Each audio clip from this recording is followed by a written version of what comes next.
मौसम सरपरस्त आजाद आप बोल रहे हैं कि तकरीर से गौर किया जा रहा है।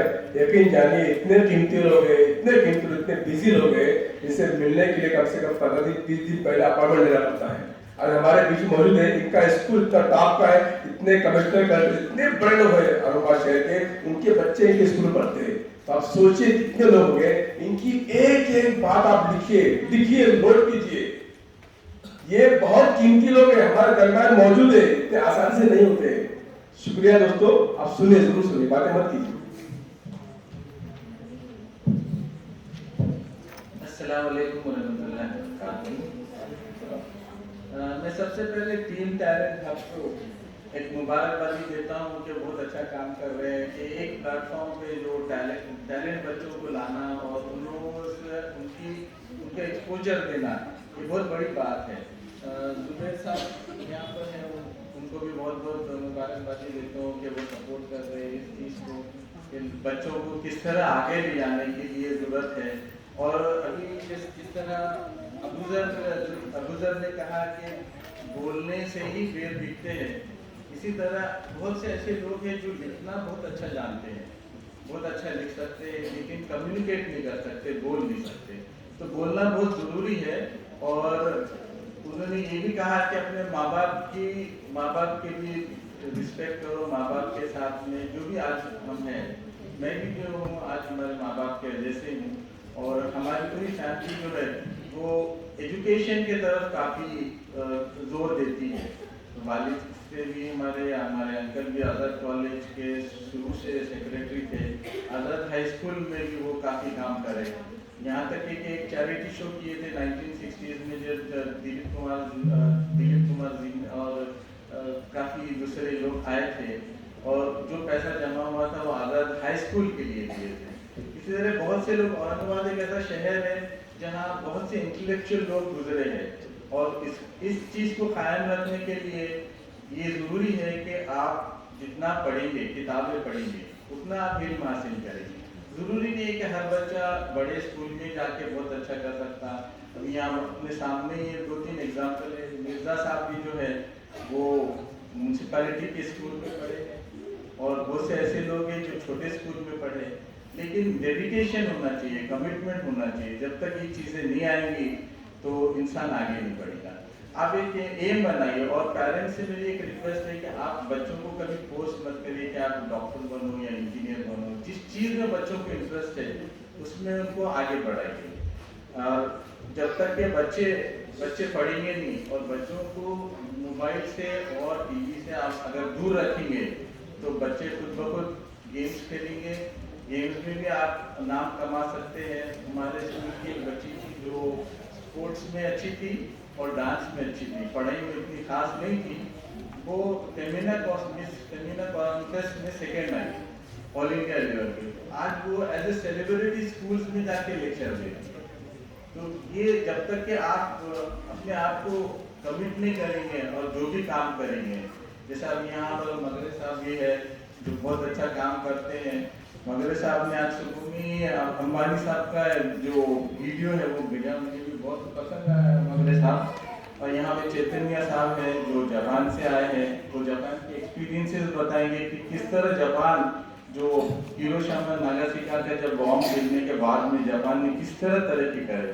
तो जापान का जो है मेरे हिसाब से कि वो पीस को अख्तियार करे, और पीस में ही आप आगे बढ़ सकते हैं। तो ये अपने सबका यहाँ पर जैसा अभी आप बताएं, हमारे तौफीक साहब जो चार्टर्ड अकाउंटेंट बने हैं 21 साल में, वो मैं बहुत बहुत मुबारकबादी देता हूँ। बहुत कम लोग ऐसे हैं कि जो फर्स्ट अटेम्प्ट में क्लियर करते हैं। और सीए जो रहता है उनके पास में सारी चीज़ों की चाबी रहती है। अभी हमारे को भी अगर कोई चीज़ काम करना है तो पहले हमारे सीए या हमारे जो भी अकाउंट्स का जो हेड है उससे पूछना पड़ता है कि कितना फंड है, क्या कर सकते हैं, आप एलोकेट कर सकते हैं, हम ये कर सकते हैं या नहीं कर सकते। और फाइनेंस इतना इम्पोर्टेंट है कि बगैर फाइनेंस के कोई आगे नहीं बढ़ सकता। लेकिन फिर भी जिस तरह आज का जो ज़माना है, लोग बोलते हैं कि हम बिजनेस नहीं कर सकते, हमारे पास पैसा नहीं है, जगह नहीं है। इसकी कोई ज़रूरत नहीं है, आप स्टार्ट करो जिस तरह मौलाना अब्दुल करीम साहब ने स्टार्ट करे। साइकिल पे थे, लूना पे थे, आज दुकान में उनकी। और इतने इतने उनका जो कमिटमेंट है, उनका एक जुनून है कि किस तरह आगे बस काम करते रहना। और उन्होंने रीड एंड लीड के जो उन्होंने जो काम करे हैं, वो मैं उनको मुबारकबादी देता हूँ। और हम लोग उससे जुड़े हुए हैं, वो एक हमारे लिए खुशकिस्मती है कि हम रीडिंग की तरफ तवज्जो देते। मैं छोटी सी बात बोलूं, मेरी एक पोती है जो 8 साल की है।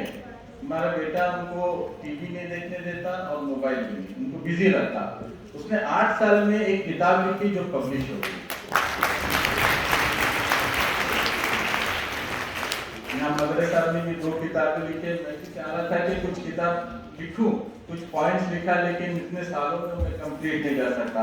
उसको भी बहुत मेहनत लगती, जिद्दोजहद लगती। मेरी पोती ने 2 महीने में किताब 1 महीने में किताब कंप्लीट करी। ये क्यों कर सकी कि वो रीडिंग की हैबिट है उसको।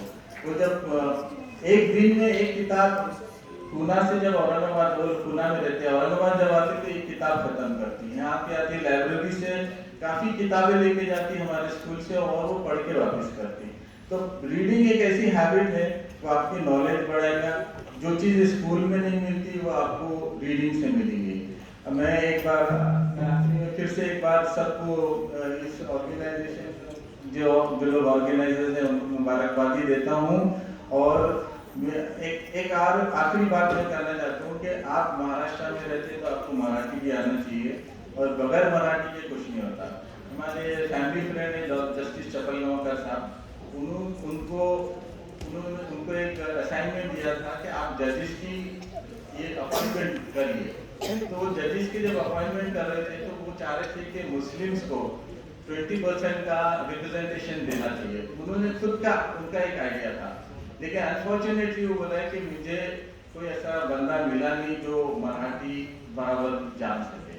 और इसी तरह जिस तरह इंग्लिश का है, इंग्लिश आपको अगर आती है तो आप हाई कोर्ट में जज भी बन सकते हैं, प्रैक्टिस भी कर सकते हैं, अदरवाइज नहीं कर सकते। तो पढ़ाई आपको हर लैंग्वेज में, जो भी आप लैंग्वेज है, उर्दू हो, मराठी हो, हिंदी हो, उसमें करना बहुत ज़रूरी है। मुझे यहाँ बुलाया और मुझे मान दिया, स्पेशली अब्दुल कयूम साहब ने बहुत ज़्यादा तारीफ कर दी। मैं उस तारीफ के काबिल नहीं हूँ, मैं भी आपके जैसा एक छोटा सा आदमी हूँ। शुक्रिया, बहुत बहुत शुक्रिया।